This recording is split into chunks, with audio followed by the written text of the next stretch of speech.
Vehicle insurance నిబంధనల అమలుపై supreme court అత్యంత కీలకమైన ఆదేశాలు జారీ చేసింది. ఇన్సూరెన్స్ లేకుండా పెద్ద సంఖ్యలో వాహనాలు రోడ్లపై తిరగడాన్ని సుప్రీంకోర్టు తీవ్రంగా పరిగణించింది.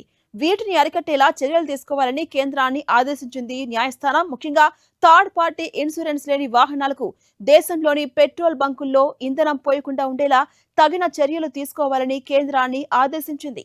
ఈ విధానాన్ని క్షేత్రస్థాయిలో అమలు చేసేందుకు ఓ పైలట్ ప్రాజెక్టును కూడా రూపొందించాలని స్పష్టం చేసింది సుప్రీంకోర్టు.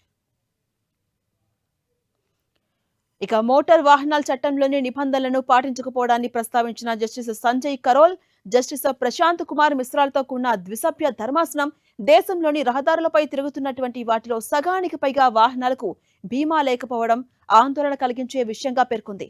కొత్త కార్లకు 4 ఏళ్లు, టూ వీలర్స్ కు 6 ఏళ్ల వరకు థర్డ్ పార్టీ ఇన్సూరెన్స్ పీరియడ్ ను పెంచాలని కోర్టు పేర్కొంది. మరోవైపు దేశంలో చర్చనీయాంశంగా మారిన ఈ20 పెట్రోల్ వినియోగంపై కేంద్ర ప్రభుత్వం తాజాగా క్లారిటీ ఇచ్చింది. ఈ20 పెట్రోల్ విషయంలో ఎట్టి పరిస్థితుల్లో వెనక్కి తగ్గేది లేదని తేల్చేసింది.